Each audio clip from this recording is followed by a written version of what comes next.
Shoot. Well, if you talk about entrepreneurship, I think this has become the order of the day. You can see everybody talking about entrepreneurship. Actually, what is entrepreneurship? Gone are the days when it was felt that government jobs were best even at lower salaries. Tamil அவர் பழமொழி சொல்லுவாங்க, கால் காசானாலும் government உத்தியோகம். Then there was a transformation. People felt that why work for the government only? Why don't we get into private? Slowly the mindset changed. With the opportunities opening up in the private, people were not too eager to join government jobs. That was the first transformation. From then on, usually if you had seen in the 70s and 80s, especially middle class families felt that going for a job is better because of an assured income. But if you see the present day generation, they don't want to accept slavery. They don't work for anybody. They feel that they should be the boss. This is a radical change and a change for the good. Instead of being employed by somebody, here is an opportunity to give employment for others. So you start your own venture, you are the boss of it.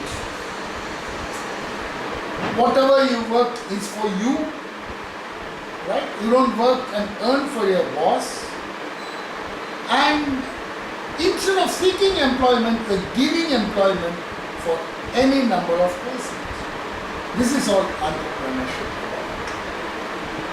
Now, if you ask me personally, I would say that it is better to be your own boss than working under a boss. I'm saying the boss is always right. Right? So that is this change in attitude, whether it is for the good or the bad. I think that is slightly a debatable point. Having said it is a debatable point, I feel that everything depends on the success of the venture of the entrepreneur.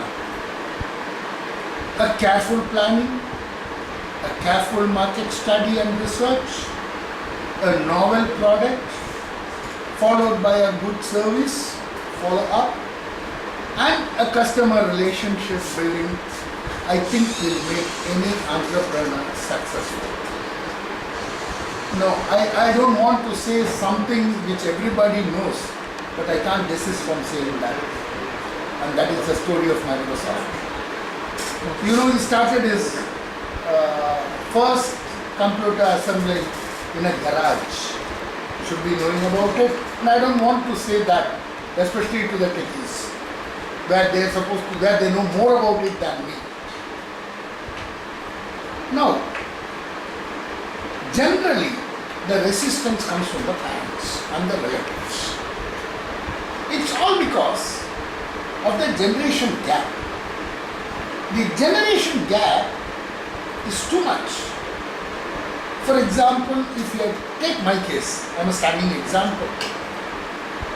I was doing a business in 70s, even as early as when I was 16, 17 years old. I started a business, I was doing excellently well. But then my mother said, if somebody comes, asks you for marriage, what do I say my son is doing? I can't say my son is in business. It's better if I say my son is a lecturer in a college or a clerk in a bank. It was my attitude of my mother. And just to satisfy her, I applied for an engineering college. I attended the interview and it was very unlucky on my part. I felt then that the postman, when he delivered the appointment order, I was not at home. So he delivered it straight into my mother's hands and I had no other option but to join. My first salary was 1024 at a time when I was making around 7 to 8,000 rupees in business per month. This I'm talking about in 1979. This is a very classic example how parents dissuade the younger generation from taking up entrepreneurship. But this is probably because the risk perception is too much in the minds of the parents. The youngsters are not as risk averse as the parents are. They are ready to take risks. And we always teach in finance, being a finance guy, I can't resist quoting finance. Risk and return go together. So the more the risk you take, the more the return. This is the attitude of the present day generation. There are many, many success stories. I can tell you about the story of the food team. It was started by an MBA graduate from IIM. Right. What is it today?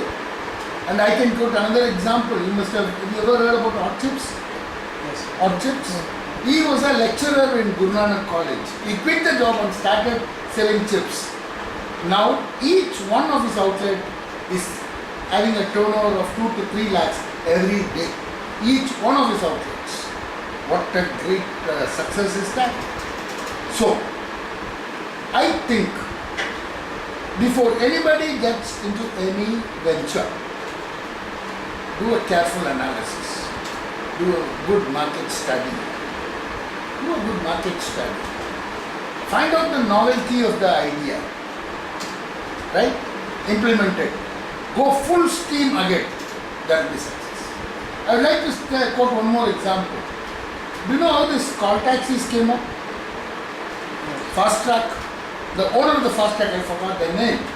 The owner of the Fast Track was one day waiting in a place for a taxi. He waited for half an hour, he couldn't get a taxi.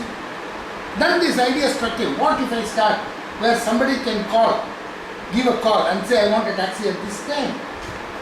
That's how the call taxi idea came up. Now see what a success it is in the city.